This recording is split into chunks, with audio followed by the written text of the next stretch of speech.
우리 옆 사람에게 이렇게 인사합시다. 너무 잘 오셨습니다. 예.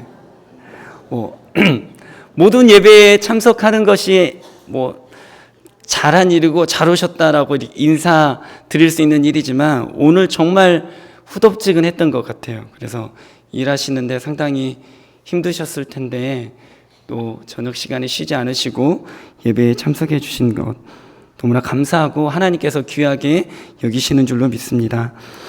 우리는 지난 시간에 야고보서를 통해서 후히 주시는 하나님에 대해서 살펴보았습니다. 이 부분을 다시 한번 정리하면서 또 오늘 주어진 본문 말씀과 한번 연결해 보도록 하겠습니다. 시험을 당할 때 기뻐할 수 있는 사람, 그런 사람은 이 믿음의 시련을 통해서 인내를 만들어내는 줄 아는 사람이다라고 하였습니다. 그래서 여전히 고통스럽고 힘든 상황, 고난의 상황, 문제의 상황, 시험의 상황이 있지만 그것을 이겨낼 수 있는 더 큰 소망으로 인하여서 기뻐할 수 있게 된다라고 함께 나누었습니다. 이 말은 반대로 시험이 올 때 우리가 기뻐할 수 없는 이유는 그만큼 우리가 하나님을 모르기 때문이다 하였습니다. 신앙생활을 하다 보면 우리는 종교적인 언어에 익숙해지게 됩니다. 그리고 교회 시스템이나 행정들에 대해서도 익숙해지게 됩니다. 그런데 이러한 익숙함을 하나님을 아는 것으로 착각하며 살아갈 때가 종종 있습니다. 그래서 신앙생활을 오래 하였음에도 불구하고 시험이 올 때 조금 더 기뻐하지 못하고 불만과 불평과 원망과 어려움 가운데, 절망 가운데 빠지는 모습이 우리 가운데 있음을 보게 됩니다. 시험을 당할 때 기뻐하지 못하는 믿음이 연약한 성도들이 우리 안에 있습니다. 그것이 또 우리의 모습이기도 하고요. 하나님은 그러한 성도들에게 질책하지 않으시고 책망하지 않으시고 소망의 길을 열어두셨다라고 우리에게 말씀하여 주십니다.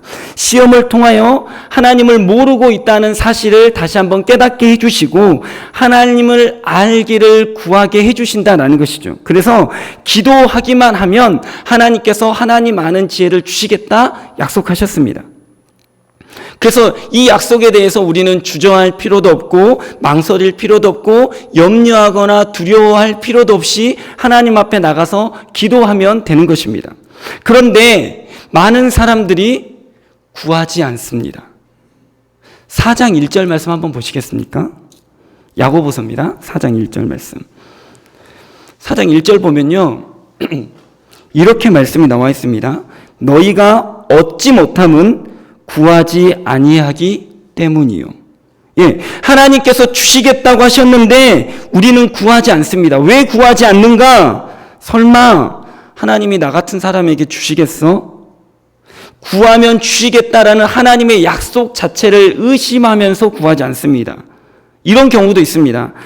하나님 아는 것보다 이런 상황에서는 돈이 우선이지. 돈이 있는 게 바로 문제를 해결할 수 있는 지름길이지. 하나님보단 돈이야.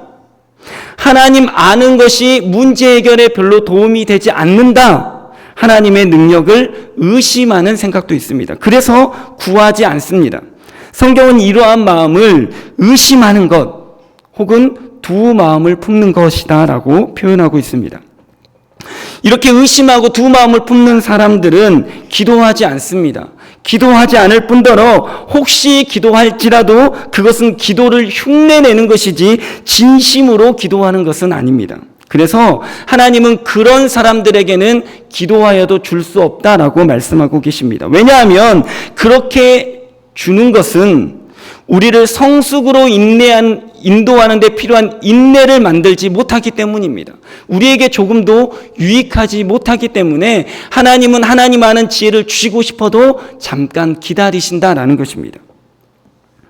올해 만우절에 뉴질랜드에서 이런 일이 일어났다고 합니다. 인터넷 뉴스에서 본 건데요. BMW 회사에서 신문에 광고를 냈습니다. 그 내용이 무엇이냐면 신문의 광고들이 있잖아요. 이 신문의 광고를 오려서 가장 먼저 찾아오는 사람에게는 자신이 타고 온 헌 자동차 대신에 BMW의 새 자동차를 드리겠습니다. 이렇게 광고를 했습니다. 많은 사람들이 이 광고를 보고 안 갔습니다. 봤는데 안 갔어요. 그런데 마쉬라는 여인이 15년 된 낡은 닛산 자동차를 타고 BMW 대리점을 찾아갔습니다. 그리고 신문 광고대로 자신의 차를 거기에 주고 새 BMW를 타고 집으로 돌아오게 되었습니다.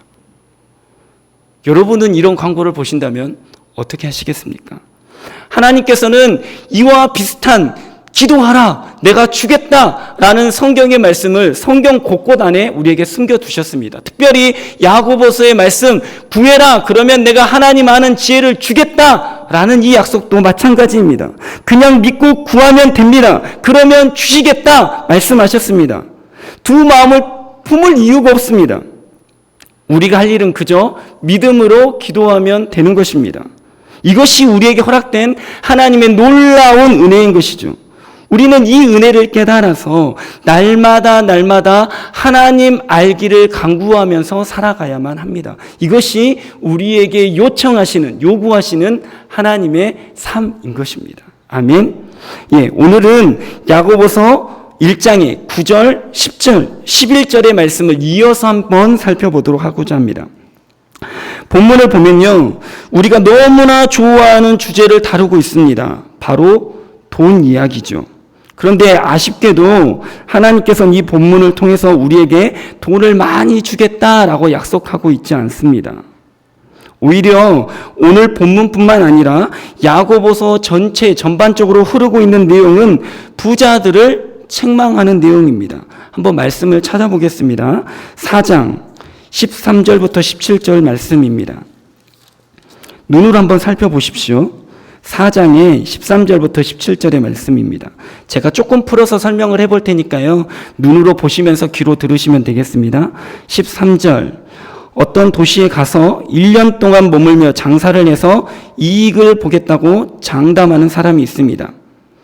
예, 그렇죠. 장사를 해서 돈 벌 계획을 세우는 것은 별로 나쁜 것이 아닙니다. 당연한 일입니다. 하지만 자신이 계획을 세우고 그것이 반드시 이루어질 것이다 라고 장담하는 것은 자신감이 아니라 하나님 보시기에 큰 교만입니다. 그래서 14절, 내일 일도 알지 못하는 주제에 15절, 하나님의 뜻이면 이렇게 될 것이고 저렇게 될 것이다 라고 말해야지. 16절, 너는 너의 허탄한 재물만 믿고 자랑하고 있구나. 17절, 하나님이 주시는 부요함을 가난한 사람들과는 나누지 않고 그렇게 자만함에 빠져 돈 벌 계획만 세우고 있는 것이 바로 너의 죄다.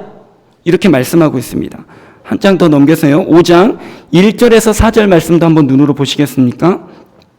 1절 말씀, 부자들은 앞으로 울고 통곡하는 일을 당하게 될 것이다.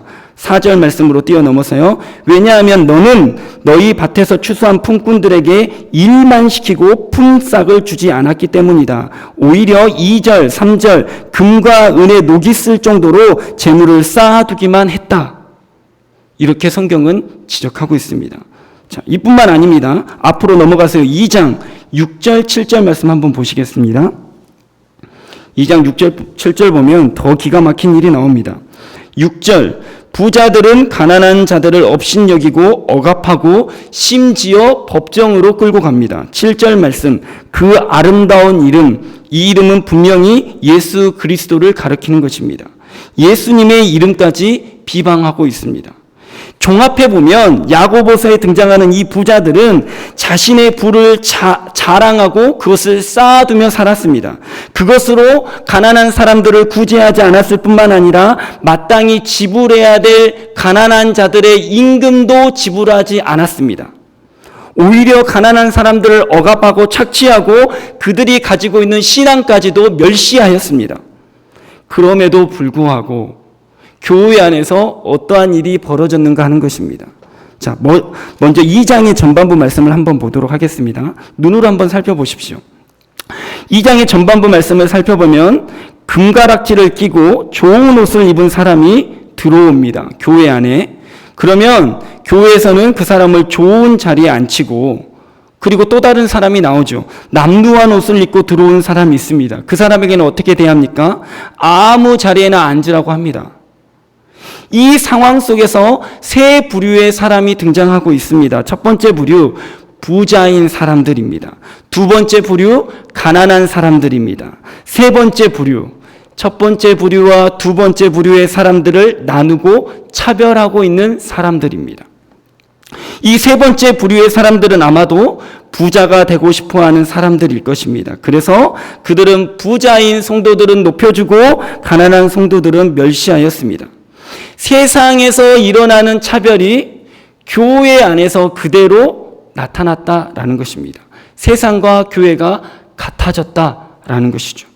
더 큰 문제가 있습니다. 그것을 대하는 교회의 공동체의 태도입니다. 그 누구도 이러한 차별이 잘못되었다라고 말하지 않습니다. 부자인 성도들은 그러한 차별을 당당히 누리고 있습니다. 나는 그런 대우를 받을 만해 라고 생각하는 것입니다. 가난한 성도들은 그것이 당연한 것인 것처럼 당하고만 있습니다. 그래, 나는 그럴 만한 사람이야. 난 돈도 없는데 뭘. 이렇게 생각한다는 것이죠. 뒤에 나오는 부자들의 태도를 보면 훨씬 더 얄밉습니다. 부유한 성도들이요, 후반 말씀 한번 살펴보십시오. 야고보서 2장의 후반절의 말씀입니다. 14절부터 나오는 말씀인데요. 부유한 성도들은 춥고 배고픈 상황 가운데 있는 가난한 성도들을 실제로 돕지 않았습니다. 돕지 않고 말만 했습니다. 뭐라고요? 추우시죠? 따뜻하게 보내십시오. 배고프시죠? 배부르게 지내십시오. 말만 했다는 거예요.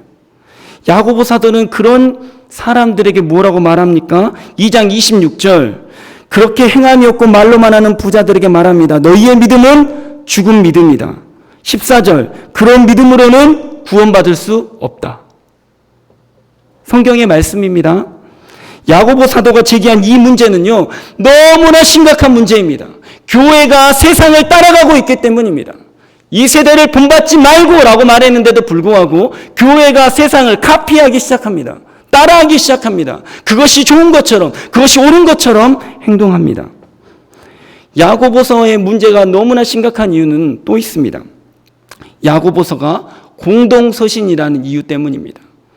여러분, 에베소서, 골로새서, 빌립보서, 이런 성경은 어떠한 성경입니까?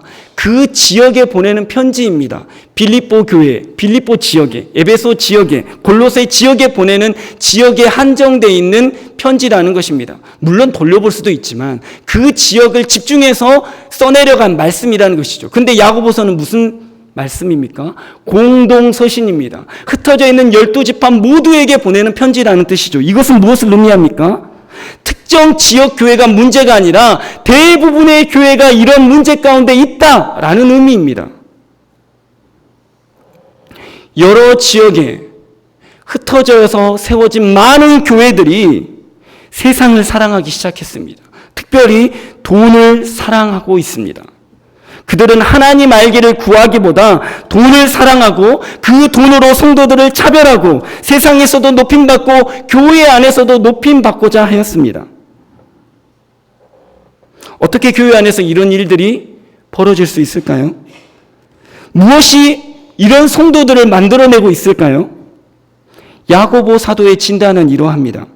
재물이 그저 하나님의 복인 줄로만 아는 것이 잘못된 신앙으로 이끌게 되었다. 하나님을 깊이 알지도 못하면서 더 이상 하나님 알기는 구하지 않고 그저 재물로만 만족하는 삶이 그렇게 만들었다. 그래서 야고보 사도는 편지의 처음부터 핏대를 세워가면서 하나님 아는 지혜가 있어야 된다라고 말하고 있는 것입니다. 이것이 가장 중요하다. 편지의 소두부터 이야기하고 있는 것입니다. 교회는 돈을 사랑하는 것이 아니라 하나님 알기를 사모하며 살아가야만 합니다. 예수님은 일찍이 돈에 대해서 이렇게 경계하셨습니다. 마태복음 6장 24절의 말씀입니다. 한 주인이 두 주인을 섬기지 못할 것이니 혹 이를 미워하고 저를 사랑하거나 혹 이를 중히 여기고 저를 경히 여김이라. 너희가 하나님과 재물을 겸하여 섬기지 못하느니라. 아멘. 예수님이 가르쳐 주시는 재물에 대한 태도는 분명하지요. 돈은 결코 섬김의 대상이 될 수 없다라는 것입니다. 그래서 우리는 우리가 다스릴 수 있는 수준의 그 수준을 넘어서는 더 많은 양의 돈이 우리 가운데 생기게 될 때 우리는 아싸 잘됐다, 기쁘다, 행복하다, 이 돈으로 무엇을 할까? 이런 것이 아니라 두려워해야 된다는 것입니다. 이 돈으로 내가 망하지는 않을까, 하나님으로부터 멀어지지는 않을까 염려하고 근심하며 이것을 어떻게 해서 기쁨으로 하나님 앞에 사용할 수 있을까 기도할 수 있어야 된다는 것입니다. 돈을 하나님이 원하시는 방향으로 흘려보내지 않고 우리 안에 쌓아두기만 하기 시작하면 돈은 그때부터 우리를 다스리기 시작합니다. 그래서 성경이 분명하게 말하죠. 하나님 외에는 누구도 우리의 주인이 되게 만들어서는 안 된다. 우리는 오직 하나님만 섬겨야 된다. 이것이 성경의 가르침입니다. 마태복음 19장에 보면 예수님은 재물에 대해서 더욱더 과격한 가르침을 우리에게 주십니다. 어떤 부자 청년이 예수님을 찾아와 묻습니다. 어떻게 하면 영생을 얻을 수 있습니까? 예수님이 대답하십니다. 내 소유를 다 팔아 가난한 자들에게 주고 너는 나를 따르라. 청년이 그 말을 듣고 자기 재물이 많음으로 인하여 근심하여 예수님을 떠나갔습니다. 그때 예수님께서 이런 말씀으로 우리를 가르치십니다. 다시 너희에게 말하노니 낙타가 바늘귀로 들어가는 것이 부자가 하나님의 나라에 들어가는 것보다 쉬우니라 하시니. 아멘. 낙타가 바늘귀로 들어갈 수 있습니까? 없습니다. 그러면 부자가 천국 갈 수 있습니까? 있습니다. 왜냐하면 예수님께서 그 뒤에 사람으로서는 할 수 없으나 하나님으로는 다 하실 수 있다라고 말씀하셨기 때문입니다. 여기에는 더 많은 부연 설명이 필요할 것입니다. 하지만 분명한 것은 예수님께서 말씀하시는 것은 부자가 천국 가기 어렵다라는 사실입니다. 그렇다면 부자들에게 이렇게 말씀하신 예수님께서 가난한 사람들에게는 어떻게 말씀하셨을까요? 누가복음 6장 20절 예수께서 눈을 들어 제자들을 보시고 이르시되 너희 가난한 자는 복이 있나니 하나님의 나라가 너희 것임이요. 부자에게 하신 말씀과 너무 다르지 않습니까? 정반대의 말씀을 하고 계십니다. 이러한 모습은 예수님께서 기도를 가르쳐 주실 때에도 나타납니다. 예수님은 우리에게 너희는 넉넉하게 충분하게 많이 구해라. 나는 그렇게 줄 수 있는 하나님이다 라고 가르치지 않으셨습니다. 오히려 일용할 양식을 구하라 가르쳐 주셨습니다. 이 말씀은 마치 구약시대의 만나를 거두는 법칙과 너무나 비슷한 것 같습니다. 하나님이 만나를 내려주시면서 이스라엘 백성들에게 말씀하셨습니다. 그날 먹을 만큼만 거두어라. 더 많이 갖고자 하는 욕심 때문에 혹은 내일은 없으면 어떡하지라는 걱정 때문에 하루 먹을 양보다 더 많이 거두게 되면 어떻게 됩니까? 그 남은 양은 다음날 해가 뜨면 전부 다 썩어서 악취를 풍기게 됩니다. 먹을 수 없어 버리게 되는 지경에 이르게 됩니다. 사도들의 가르침도 이와 똑같습니다. 바울 사도는 디모데전서 6장 10절에서 이렇게 가르치셨습니다. 돈을 사랑함이 일만 악의 뿌리가 되나니 이것을 탐내는 자들은 미혹을 받아 믿음에서 떠나 많은 근심으로써 자기를 찔렀도다. 아멘. 야고보 사도도 오늘 동일하게 말합니다. 우리가 9절, 10절, 11절까지 읽었죠. 이 말씀을 보면 부유함은 풀의 꽃같이 지나가는 것이다 라고 말합니다. 그래서 그 모양의 아름다움이 순식간에 사라진다 라고 말씀하고 있습니다. 그렇다면 구약의 가르침이, 예수님의 가르침이, 사도들의 가르침이 이러한다면 교회도 이와 같이 가르쳐야 되겠죠. 교회는 성도들 향해 이렇게 선포해야만 할 것입니다. 여러분이 가지고 있는 부함을 자랑하지 마십시오. 물질의 허망함을 깨닫고 예수 그리스도만을 자랑하며 사셔야 합니다. 돈을 사랑하지 말고 돈을 자랑하지 마십시오. 왜냐하면 돈을 사랑하는 것은 모든 죄의 뿌리가 되기 때문입니다. 우리는 오직 하나님만 사랑하고 하나님만 자랑하라고 부르심을 받았습니다. 또한 교회는 이렇게 돈에 대해서 가르쳐야만 합니다. 돈은 우리가 살아가고 하나님께 영광을 돌리는 도구일 뿐입니다. 결코 돈은 우리의 삶의 목적이나 방향이 될 수 없습니다. 그래서 이것은 필요한 만큼만 있으면 됩니다. 결코 돈이 많다고 해서 하나님이 영광을 받으시는 것이 아닙니다. 오히려 성경은 돈이 많은 것이 하나님의 영광을 가리게 되거나 스스로 천국에서 멀어지게 할 수도 있으니까 조심해야 된다라고 가르쳐 주십니다. 물론 하나님께서 돈으로 인하여서 영광을 받으시는 때도 있습니다. 언제일까요? 저는 마태복음 5장 16절에서 그것을 찾아보았습니다. 이같이 너희 빛이 사람 앞에 비치게 하여 그들로 너희 착한 행실을 보고 하늘에 계신 너희 아버지께 영광을 돌리게 하라. 아멘. 하나님의 방법으로 선하고 정직하게 돈을 벌어서 그것에 만족하는 것. 이것으로 하나님께서 영광을 받으십니다. 우리가 하나님 주신 것에 만족하고 자족할 때 말입니다. 또 다른 경우는 이런 것이죠. 하나님이 원하시는 목적과 방향대로 내게 주신 돈을 사용할 때입니다. 절대로 하나님은요, 우리의 통장 잔고가 많이 있다고 그것을 통해서 영광 받으시지 않습니다. 우리가 가지고 있는 부동산 목록이 많다고 해서 하나님께서 그것을 가지고 영광을 받으시는 것이 아닙니다. 하나님의 목적대로 살아가는 모든 일상이 하나님께 영광이 되어지는 것이죠. 그러므로 부자들은 자신이 가지고 있는 재물에 대한 허망함을 깨달아야만 합니다. 불의한 소득을 얻기보다는 정직하게 벌어야 하고 소유를 쌓는 데 힘쓰기보다는 가난한 자들을 돌보며 사람들을 세워가는 데 선함으로 사용할 수 있도록 힘써야만 합니다. 잘 써야 된다는 이야기죠. 이 본문을 통해서 가장 중요한 한 가지 말씀을 더 나누고 싶습니다. 야고보 사도의 권면은 부자들만을 향해서 있지 않다라는 것입니다. 이것을 우리가 주의해야 됩니다. 부자들을 향해서 너희는 이렇게 살아야 돼 라고만 말하는 것이 아니라 낮은 형제들에게 주는 권면도 있다는 것을 잊지 말아야 됩니다. 바로 자기의 높음을 자랑하라라고 야고보 사도가 말하고 있습니다. 이것은요, 부자들에게 주는 권면보다 더 앞서서 있습니다. 그렇죠. 이것은 더 중요하고 더 시급하다라는 의미입니다. 사실 가난한 성도들이 교회 안에서 아무 말 하지 못하면서 그러한 차별을 당해내고 있는 것은 부자들의 부유함을 동경하고 있으면서 자기 자신을 스스로 낮추었기 때문입니다.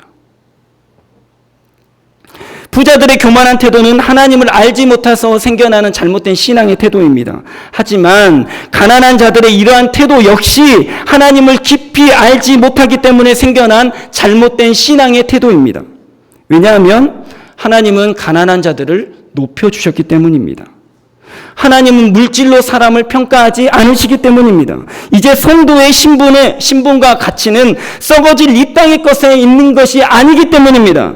성도는 예수 그리스도로 말미암아 하나님의 자녀된 신분을 갖게 되었습니다. 존재가 변화되었다라는 것입니다. 무엇을 가지고 있는가가 변화된 것이 아니라 그 양이 변화된 것이 아니라 존재 자체가 변화되었다라는 말입니다. 영원한 천국을 상속받게 되었다고 성경은 선언하고 있습니다. 야고보서 2장 5절의 말씀입니다. 한번 같이 읽어보실까요? 2장 5절의 말씀입니다. 우리 큰 소리로 믿음을 가지고 읽어보겠습니다. 시작. 내 사랑하는 형제들아 들을지어다. 하나님이 세상에서 가난한 자를 택하사 믿음에 부요하게 하시고 또 자기를 사랑하는 자들에게 약속하신 나라를 상속으로 받게 하지 아니하셨느냐? 아멘. 하나님을 알면 알수록 이 진리가 보다 확실히, 보다 깊이 우리 안에 깨달아지게 되는 것입니다. 그러면 더 이상 재물이 없다라는 이유 때문에 낮은 자존감에 갇혀 살지 않아도 되는 것이죠. 낮은 자존감 안에 있으면 물질이 없어서 이렇게 차별 대우 당한다고 절망하게 됩니다. 반대로 나도 저들처럼 부유하게 해달라고 욕망에 불타오르게 되는 것이죠. 하지만 하나님을 깊이 알면 알수록 하나님이 주신 올바른 자존감이 내 안에 세워지면 세워질수록 이 절망과 욕망의 불안한 외줄타기에서 좌로나 우로나 치우치지 않고 나를 높여주신 그 하나님을 사랑하고 자랑하고 기뻐하고 감사하게 된다. 성경은 우리에게 말씀하고 계십니다. 우리는 예수 믿으면 복 받는다라는 말씀을 많이 들었습니다. 이 말은 진실로 사실입니다. 예수 믿으면 복 받습니다. 정말 받습니다. 그런데 그 복은 돈이 많아지거나 건강해지거나 출세해지는 것을 의미하는 것이 아닙니다. 예수 믿으면 받는 그 복은 그리스도 안에서 우리가 전혀 새로운 존재가 되어버리는 것입니다. 죽을 수밖에 없는 죄인이 죄사함을 받고 하나님의 자녀가 되어 천국을 소유한 자가 된 것입니다. 존재의 변화, 이것이 예수 믿는 사람들이 받는 복입니다. 아멘.